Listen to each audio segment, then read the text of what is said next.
വികാരി ഒരു ദിവസം വന്ന് പള്ളിയിൽ നിന്ന് നോക്കുമ്പോൾ ഒരു അച്ഛൻ വന്ന് കുർബാന അർപ്പിക്കുന്നു. ഏതച്ഛനാണ് എന്താണെന്നൊന്നും ഒന്നും അറിയത്തില്ല. അച്ഛൻ്റെ അനുവാദം ഇല്ലാതെ കുർബാന അർപ്പിക്കുന്നു. കുർബാന അർപ്പണം തുടർന്നുകൊണ്ടിരിക്കുന്നു. ദേവാലയത്തിൽ വരുമ്പോൾ കാണുന്നത് അവിടെ ഒരു വിശുദ്ധ കുർബാന നടന്നുകൊണ്ടിരിക്കുകയാണ്. ഏകദേശം 5:15 ആരംഭിച്ചൊരു വിശുദ്ധ കുർബാന അവിടെ നടക്കുകയാണ്. 3 വൈദികരാണ്. അതും ബസിലിക്കയുടെ പുറത്തുനിന്നുള്ള വൈദികരാ. അതെ, അവിടെ ആ സമയത്തൊന്നും മറ്റ് വിശ്വാസികളൊന്നും അവിടെ കാര്യമായിട്ടൊന്നും ഉണ്ടായിരുന്നില്ല. ആരും തന്നെ ഉണ്ടായിരുന്നില്ല. പക്ഷെ സമരം ഇവിടെ ആരംഭിച്ചു കഴിഞ്ഞിട്ടുണ്ടായിരുന്നു. ഈ പറയുന്ന കുർബാന അർപ്പിച്ച വൈദികരുടെ ഒരു ആശങ്ക, ഇവര് ഒരു കൂട്ടം വിശ്വാസികൾ അൾത്താര നശിപ്പിക്കുമോ എന്നൊരു ആശങ്ക. പക്ഷേ 21, 22 തീയതികൾ നടന്ന അവിടെ തിരുക്കർമ്മങ്ങളൊന്നും തടസ്സപ്പെടുത്താൻ പുതുവലിയച്ചനോ അല്ലെങ്കിൽ മറ്റു വിശ്വാസികളോ ഒന്നും ശ്രമിച്ചതായിട്ട് നമുക്ക് കാണുന്നില്ല. അതായത് ക്രിസ്മസിന് അവിടെ ഏകീകൃത കുർബാന ഒരു കാരണവശാലും നടപ്പാകരുത്. അതിനുവേണ്ടി അവർ മുൻപേ പ്ലാൻ ചെയ്തു. ആ പ്ലാൻ പ്രകാരം അവരുടെ മനസ്സിലുണ്ട് അവർ ഈ കുർബാനാർപ്പണം തുടർന്നുകൊണ്ടേയിരിക്കും.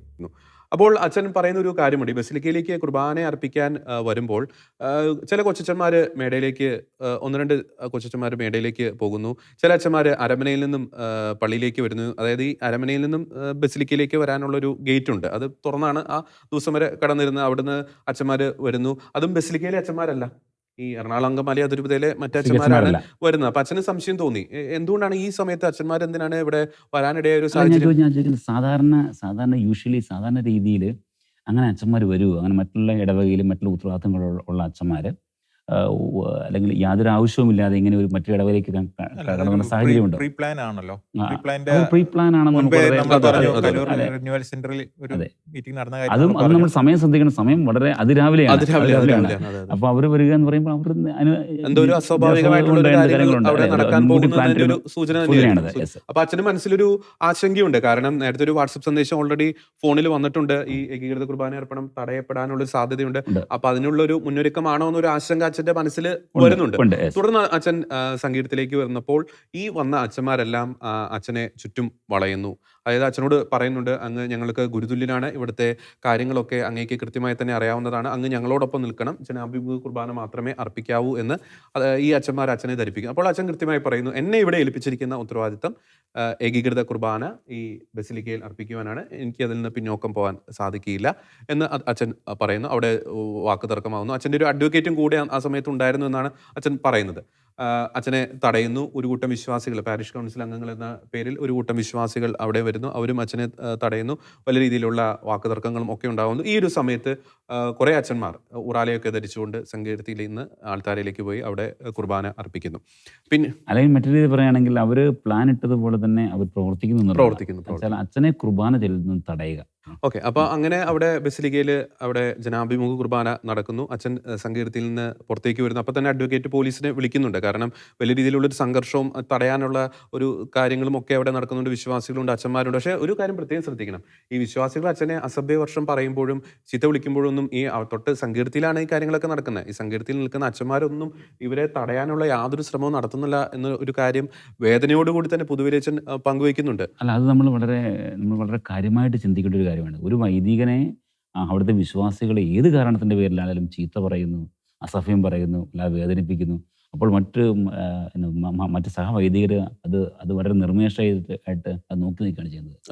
അതൊരു പ്രത്യേക സാഹചര്യം. അപ്പോൾ ഈ ഒരു പ്രശ്നങ്ങൾ ഒരുപക്ഷെ അഭിപ്രായ വ്യത്യാസം ഉണ്ടാകാം, പല പ്രശ്നങ്ങളുണ്ടാകാം, നമുക്ക് യോജിക്കാൻ പറ്റാത്ത കാര്യങ്ങളുണ്ടാകാം. എങ്കിൽ പോലും ഈ രീതിയിലുള്ള ഒരു അവസ്ഥയിലേക്ക് പോകുക എന്ന് പറയുമ്പോൾ അല്ലേ, അത് വളരെ ദുഃഖകരമായിട്ടുള്ള ഒരു കാര്യം തന്നെയാണ്. ഒരു മുതിർന്ന ഒരു വൈദികൻ, അദ്ദേഹം സ്വന്തം ഇഷ്ടപ്രകാരം അല്ല അവിടെ വരുന്നത്. അത് സഭ ഏൽപ്പിച്ച അപ്പസ്തോലിക് അഡ്മിനിസ്ട്രേറ്ററെ വത്തിക്കാൻ ഏൽപ്പിച്ച ഒരു ഉത്തരവാദിത്തം. ഒരു പരിധിയിൽ ഒരു തരത്തിൽ നാം പറയുകയാണെങ്കിൽ മാർപ്പാപ്പയുടെ ഒരു തീരുമാനം നടപ്പാക്കാൻ വേണ്ടിയിട്ടാണ് അദ്ദേഹം സങ്കീർത്തിലേക്ക് വന്ന്. ഒരു ഒറ്റ ലക്ഷ്യമേ ഉള്ളൂ, അതാണ് അതിന്റെ കാര്യം. ഒറ്റ ലക്ഷ്യമേ ഉള്ളൂ, ഏകീകൃത കുർബാന എറണാകുളം അങ്കമാലി അതിരൂപതയിൽ അർപ്പിക്കപ്പെടരുത്. പാടില്ല. അതിനു വേണ്ടിയിട്ട് അതിനുള്ള മാർഗങ്ങൾ എന്താണെന്നുള്ള അവർ പരിശോധിക്കുന്നില്ല. ഏത് മാർഗമാണെങ്കിലും അതേത് അധമ മാർഗമാണെങ്കിലും അതിലൂടെ മുന്നേറുകയാണ്.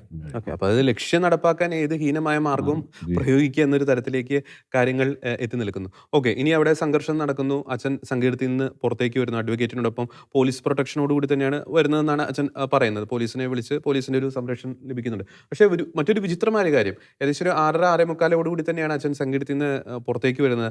അപ്പോൾ മാധ്യമങ്ങളുടെ ഒരു നിര തന്നെ അവിടെ ഉണ്ടായിരുന്നു എന്നുള്ളൊരു കാര്യം വളരെ വിചിത്രമായി തന്നെ നമുക്ക് തോന്നുന്ന ഒരു സംഗതിയാണ്. അതായത് ഏർലി മോർണിംഗ്, രാവിലെ ഒരു 6 മണി അല്ലേ, 6:45. അതെ, ആ ഒരു സമയത്ത് മാധ്യമങ്ങൾ അവിടെ വന്നു കൂടണമെങ്കിൽ അവർക്ക് കൃത്യമായ പ്രയർ ഇൻഫർമേഷൻ കിട്ടിയിട്ടുണ്ട്. അല്ലെങ്കിൽ അവരെ വിളിച്ചു വരുത്തിയാണ് അല്ലേ, എന്ത് പറഞ്ഞു? തീർച്ചയായിട്ടും.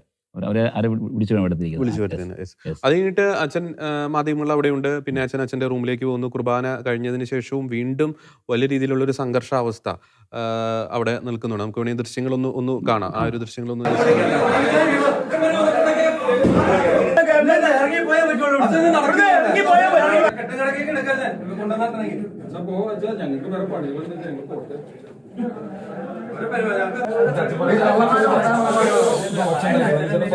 വലിയ രീതിയിലുള്ള സംഘർഷമാണ് അവിടെ നടക്കുന്നത്.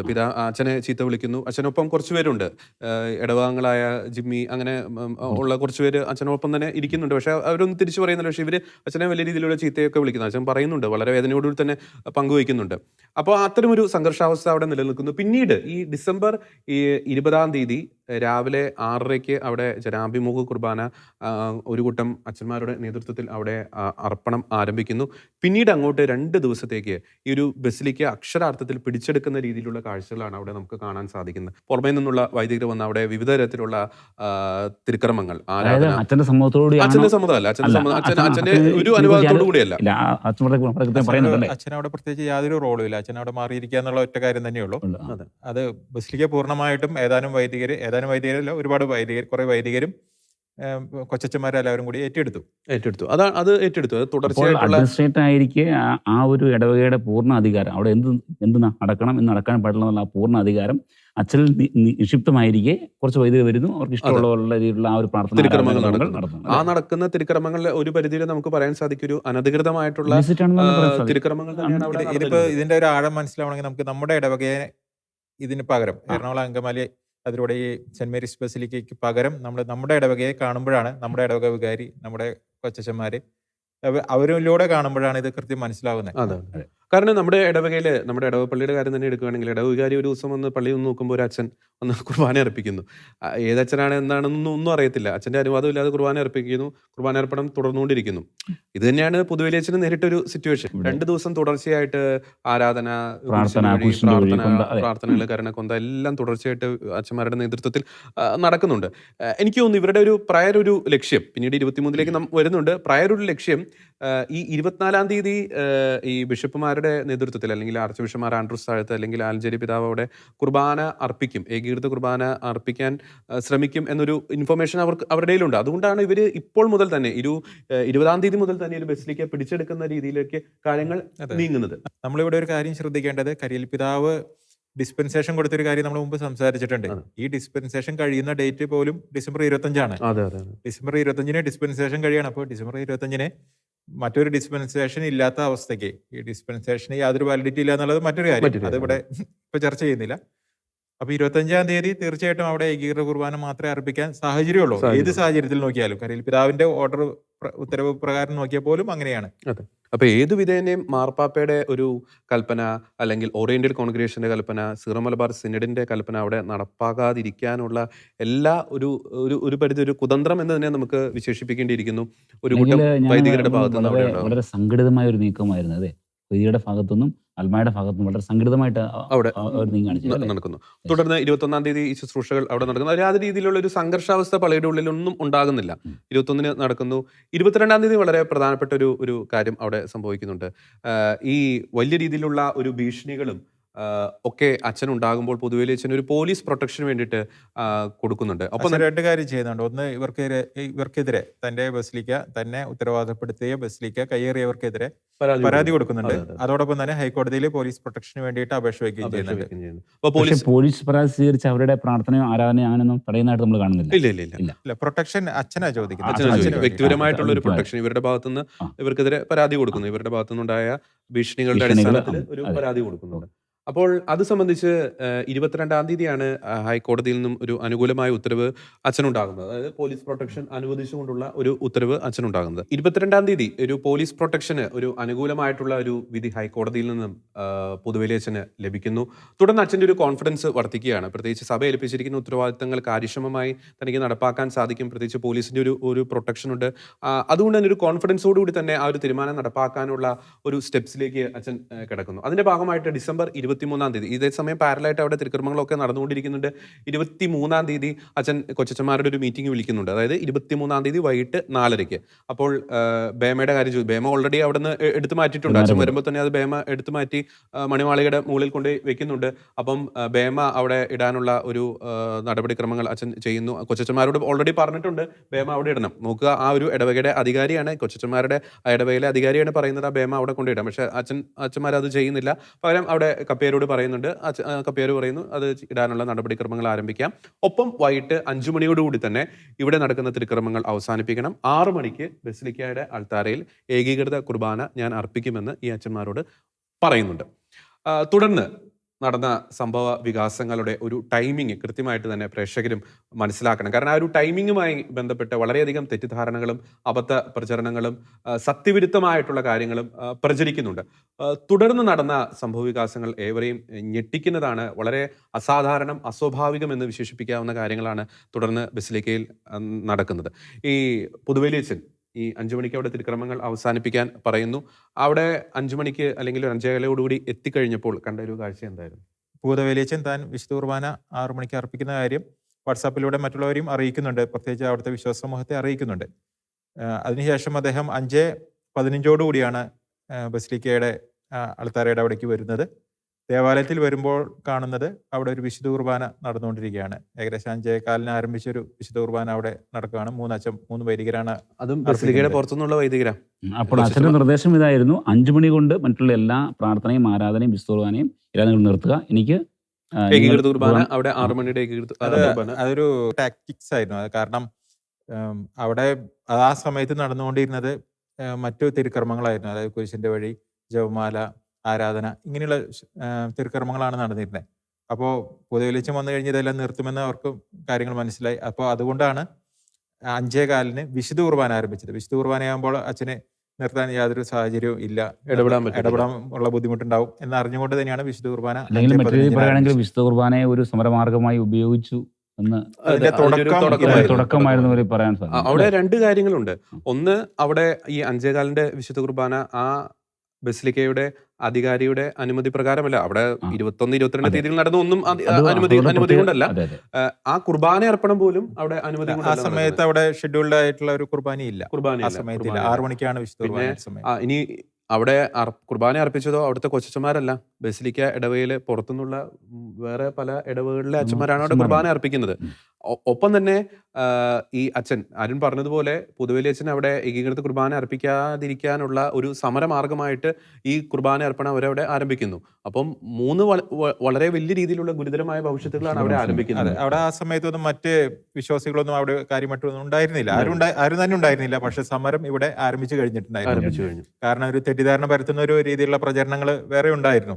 കാരണം അവർ കുർബാന അർപ്പിക്കുന്നത് മറ്റുള്ളവരെ അൾത്താര നശിപ്പിക്കാതിരിക്കാൻ വേണ്ടിയിട്ടാണ് എന്ന് പറഞ്ഞിട്ടുള്ള ഒരു പ്രചരണങ്ങൾ വേറെ നടക്കുന്നുണ്ട്. പക്ഷേ ഈ 5:15 ഇവരെന്തിനാണ് വിശുദ്ധ കുർബാന ആരംഭിച്ചത് എന്നുള്ളത് കൃത്യമായ ഒരു ലക്ഷ്യം ഉണ്ടായിരുന്നു. അതെ, അത് മാത്രമല്ല, ഈ നേരത്തെ അരുൺ പറഞ്ഞ ഈ പറയുന്ന കുർബാന അർപ്പിച്ച വൈദികരുടെ ഒരു ആശങ്ക, ഇവര് ഒരു കൂട്ടം വിശ്വാസികൾ അൾത്താര നശിപ്പിക്കുമോ എന്നൊരു ആശങ്ക. പക്ഷേ 21-22 തീയതികൾ നടന്ന അവിടെ തിരുക്കർമ്മങ്ങളൊന്നും തടസ്സപ്പെടുത്താൻ പുതുവേലിയച്ചനോ അല്ലെങ്കിൽ മറ്റു വിശ്വാസികളോ ഒന്നും ശ്രമിച്ചതായിട്ട് നമുക്ക് കാണുന്നില്ല. പിന്നെ എന്ത് ആശങ്കയാണ്, ഈ ഒരു ആശങ്കയ്ക്ക് എന്ത് അടിസ്ഥാനമാണെന്നൊരു ചോദ്യം ഇവിടെ വളരെയധികം പ്രസക്തമാണ്. അപ്പോൾ പുതുവേലിയച്ചൻ അവിടെ വന്നു, അവിടെ അച്ഛന്മാര് കുർബാന അർപ്പിക്കുന്നു. ഓക്കെ, അച്ഛനൊന്നും ഇടപെടുന്നില്ല.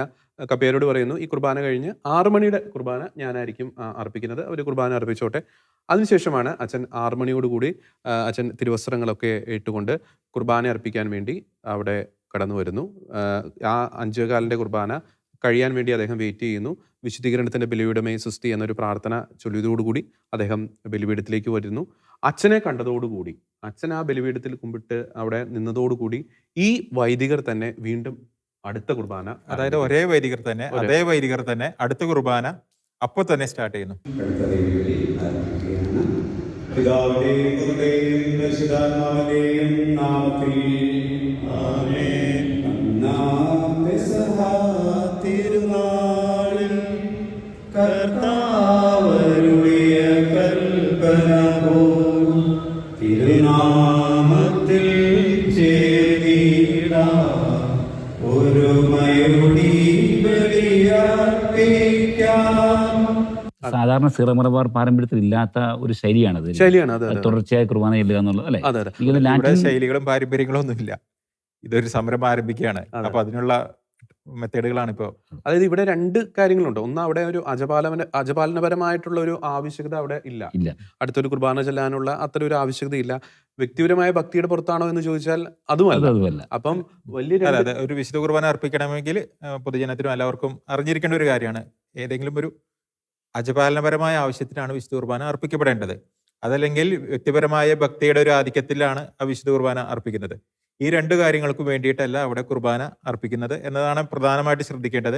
ഇനി തുടങ്ങുന്ന റിലേ കുർബാനയുടെ കാര്യങ്ങളടക്കം അങ്ങനെ തന്നെയാണ് സംഭവിച്ചുകൊണ്ടിരിക്കുന്നത്. പിന്നീട് എന്താണ് സംഭവിക്കുന്നത്? പിന്നീട് അവരങ്ങനെ തുടർച്ചയായിട്ട് അവര് കുർബാന ചൊല്ലി തുടർച്ചയായിട്ട് കുർബാന ചൊല്ലിക്കൊണ്ടിരിക്കുന്നു. അപ്പോൾ പൊതുവേലീച്ചൻ അവിടെ ഈ തിരുവസ്ത്രങ്ങൾ ഇട്ടുകൊണ്ട് അവരുടെ ഫ്രണ്ടിൽ നിന്ന് അവരോട് പറയുന്നുണ്ട്, ഇത് നിയമവിരുദ്ധമാണ്, നിങ്ങൾ ചൊല്ലുന്ന കുർബാന നിയമവിരുദ്ധമാണ്, നിങ്ങൾ എന്റെ അനുമതി കൊണ്ടല്ല നിങ്ങൾ ഇത് ചെല്ലുന്നത്, നിങ്ങൾക്ക് ഇവിടെ ഈ കുർബാന ചെല്ലാൻ യാതൊരു അധികാരമില്ല. പക്ഷെ അവരത് മൈൻഡ് ഇല്ല. ചെയ്തില്ല. അതൊന്ന് അവസാനിപ്പിക്കാനാണ് പറയുന്നത്. അച്ഛൻ നിങ്ങളായി കുർബാന അവസാനിപ്പിക്കാൻ അത് പറയുന്നത്. കുർബാന തുടക്കത്തിൽ തന്നെ തുടക്കത്തിൽ അവര് ആരംഭത്തിൽ പിതാവിനും പുത്രനും പരിശുദ്ധാത്മാവിനും പ്രാർത്ഥന ചൊല്ലി അതിനുശേഷം കുർബാന ആരംഭിച്ചപ്പോൾ തന്നെയാണ് അച്ഛൻ പറയുന്നത്. അത് ശരിക്കും അപ്പുറത്തെ ഒരു സാഹചര്യം, അവിടുത്തെ ആ ഒരു അറ്റ്മോസ്ഫിയർ കുർബാന അർപ്പിക്കാൻ പറ്റിയൊരു അറ്റ്മോസ്ഫിയർ ആയിരുന്നു ഉണ്ടായിരുന്നത്.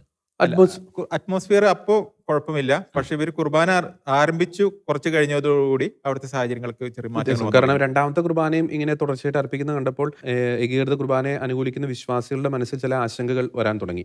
കാരണം ഒരു കുർബാന കഴിഞ്ഞു, അച്ഛൻ വന്നതോടുകൂടി രണ്ടാമത്തെ കുർബാന പെട്ടെന്ന് ആരംഭിക്കുന്നു. അപ്പോൾ അവിടെ എന്തോ ഒരു അസ്വാഭാവികമായ അസാധാരണമായ സ്ഥിതിവിശേഷം ഉണ്ടാകാൻ സാധ്യതയുണ്ട് എന്നൊരു ചിന്ത ഇവരുടെ മാത്രമല്ല, അവര് ആൾക്കാരുടെ അടുത്തേക്ക് വന്നിട്ട് അവിടെ ചെറുതായിട്ട് സംസാരിക്കുന്നുണ്ട്, ശബ്ദങ്ങൾ ഉണ്ടാകുന്നുണ്ട്.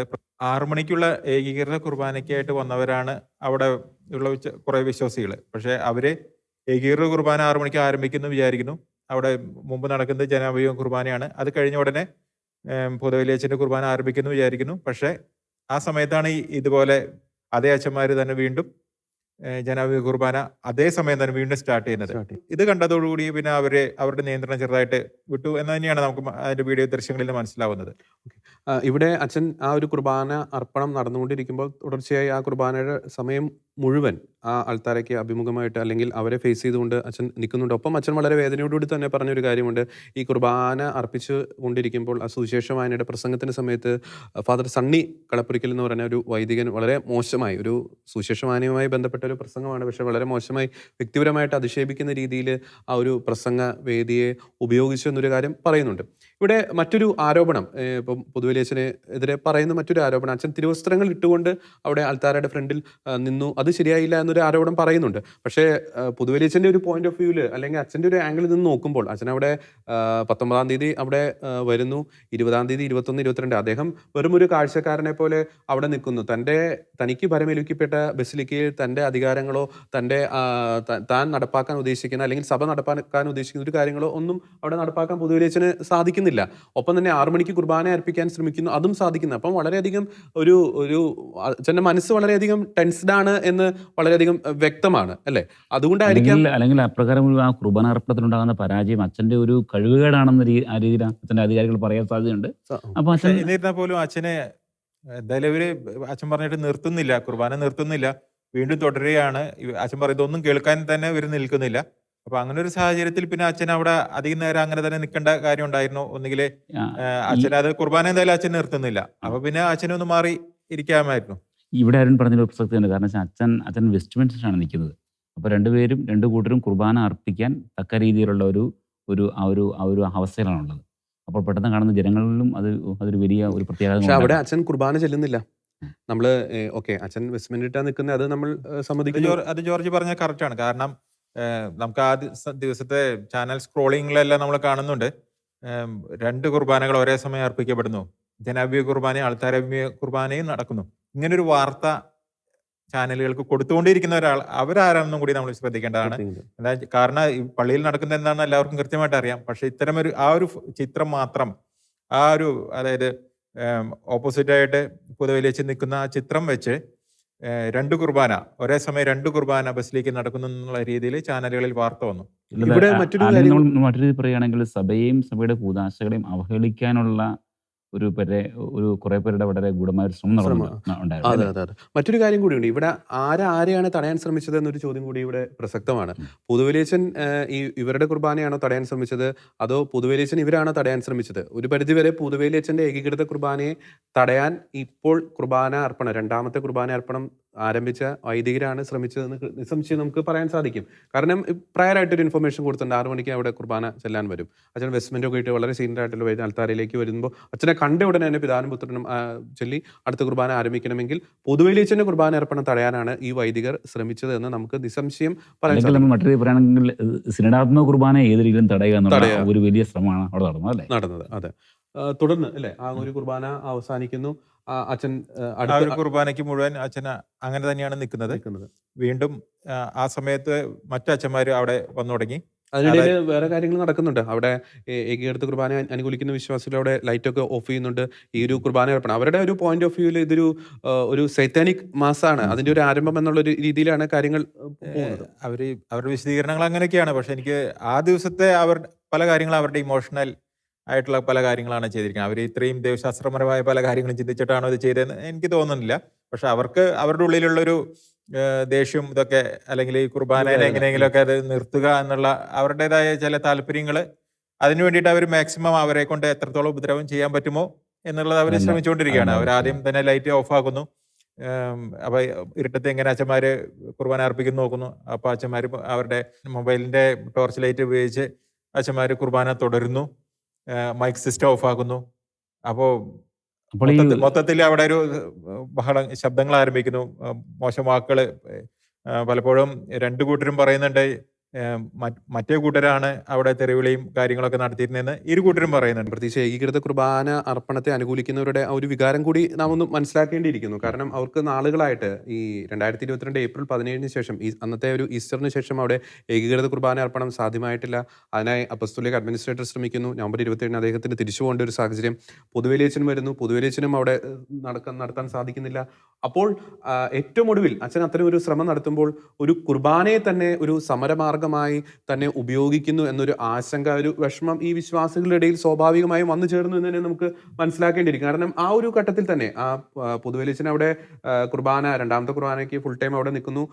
തുടർന്ന് വീണ്ടും അടുത്ത കുർബാന സ്റ്റാർട്ട് ചെയ്യുന്നു. ഈ വിശ്വാസികളെല്ലാം നേരിട്ട് കണ്ടുകൊണ്ടിരിക്കുക അച്ഛന്മാരെന്താണ് ബലിപീഠത്തിനിടയിൽ ചെയ്യുന്നത്. അതേസമയം ഈ കുർബാന നടന്നുകൊണ്ടിരിക്കും പലരും മൊബൈൽ ഫോൺ വിളിക്കുന്നുണ്ട്. മൊബൈൽ ഫോൺ വിളിച്ച് മറ്റ് വൈദികരെ കൊണ്ട് ഇതെല്ലാം അച്ഛന്മാർ തന്നെ മൊബൈലിൽ ഷൂട്ടിംഗ് നടക്കുന്നുണ്ട്. അതായത് ആൾത്താരയിൽ നിൽക്കുന്ന അച്ഛന്മാർ തന്നെ ഷൂട്ടിംഗ് ചെയ്യുന്നു. അപ്പൊ ഏത് വിധേനയും അവരുടെ ഒരു പോയിന്റ് ഓഫ് വ്യൂ നോക്കുമ്പോൾ അവിടെ നടക്കുന്ന ഒരു സാത്താനിക് മാസം, അത് പൊതുവേലിയച്ചൻ ഈ അവിടെ നിന്ന് സങ്കീർത്തിലേക്ക് പോയി അവിടെ എത്തിക്കഴിഞ്ഞതിന് ശേഷം അച്ഛൻ ആ സമയത്ത് നൽകിയ ചില വിശദീകരണങ്ങളിൽ കൃത്യമായി പറയുന്നുണ്ട് ഇത് നടക്കുന്ന സമര കുർബാനയാണ്, സാത്താനിക് മാസമാണ്. ഈ അച്ഛന്മാർ എന്താണ് ഈ ചെയ്യുന്നത്? ഇവിടെ അനുമതിയില്ലാതെ ഒരു കുർബാന ഒരു സമരമാർഗമായിട്ട് യൂസ് ചെയ്യുന്നു.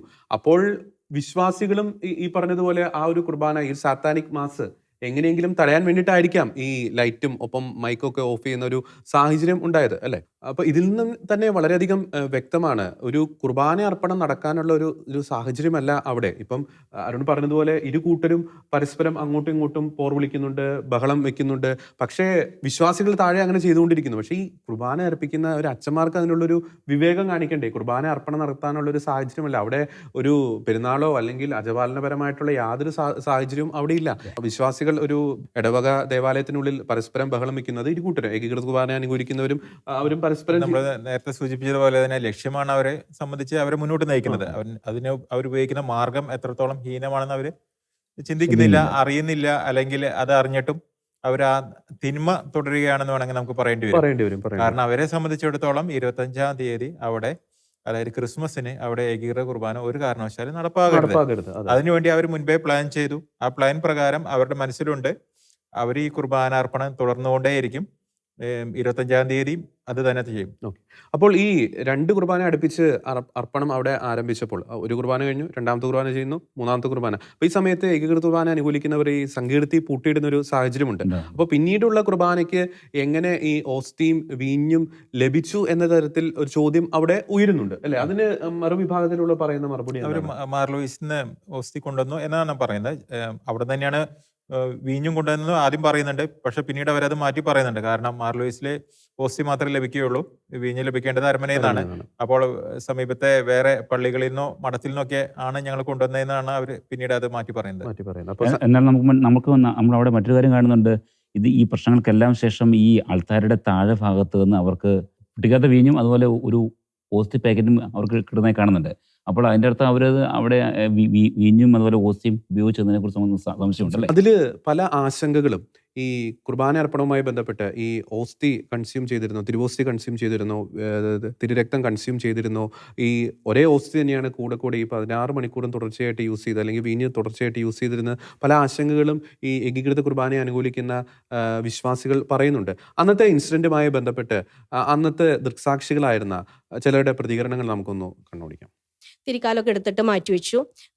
പിന്നെ ആ കാസ ഒരെണ്ണം അവിടെ വെറുതെ ഇരിക്കുകയാണ്. അതിൽ വീഞ്ഞൂല, ഒന്നുമില്ല, വീഞ്ഞില്ല, അതിൻ്റെ അകത്ത് ഒന്നുമില്ല, വീഞ്ഞില്ല. അത് വീഞ്ഞ് കുടിക്കുന്നില്ല, ഒന്നുമില്ല, അവരൊന്നും ചെയ്യണില്ല.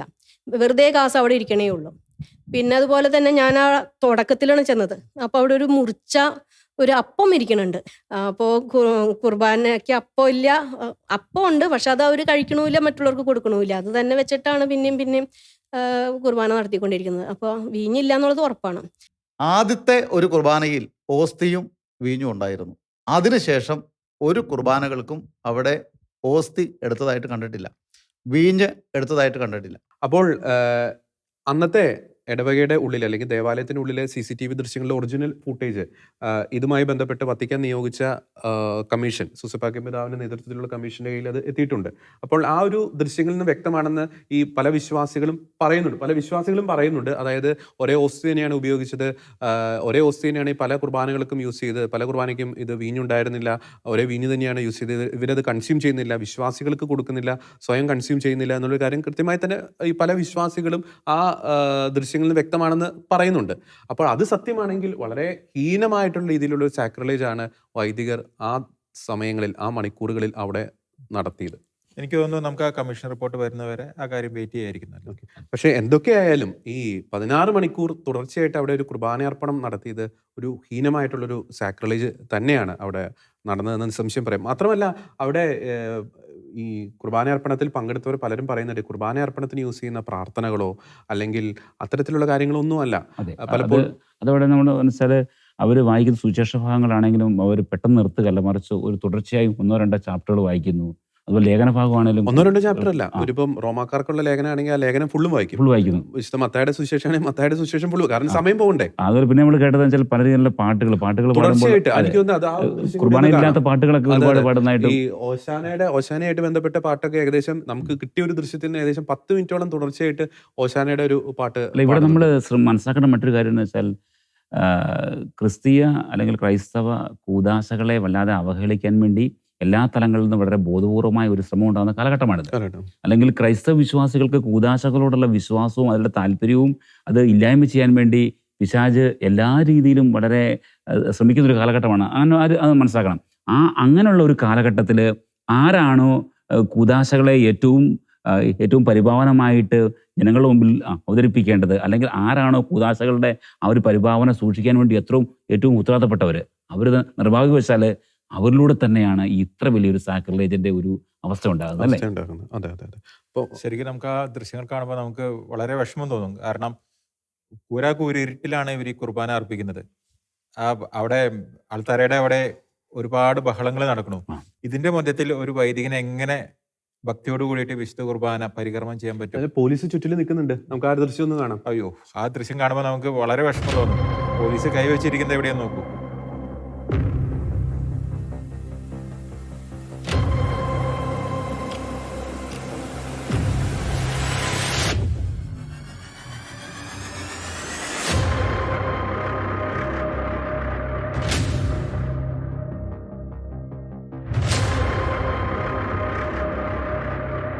പോലീസ് ചുറ്റിലുമുണ്ട്, വൈദികരുടെ പുറകിലുണ്ട്. അതേസമയം ഈ കുർബാന ചൊല്ലിക്കൊണ്ടിരിക്കുന്ന ഒരു വൈദികൻ തന്നെ ഫ്രണ്ടിലുള്ള ദൃശ്യങ്ങൾ ഷൂട്ട് ചെയ്യുന്നുണ്ട്. അതേസമയം വിശ്വാസികളുടെ ഭാഗത്തു നിന്നും ഈ വൈദികർക്ക് നേരെ പരാമർശങ്ങൾ ഉണ്ടാകുന്നുണ്ട്. ഇവിടെ നമുക്ക് പോലീസിനെ ഇപ്പം ജസ്റ്റ് പോലീസിനെ കൈവച്ച് പറഞ്ഞു, ഇപ്പോൾ നമുക്ക് പോലീസിനെ കുറ്റം പറയാൻ പറ്റുകയില്ല.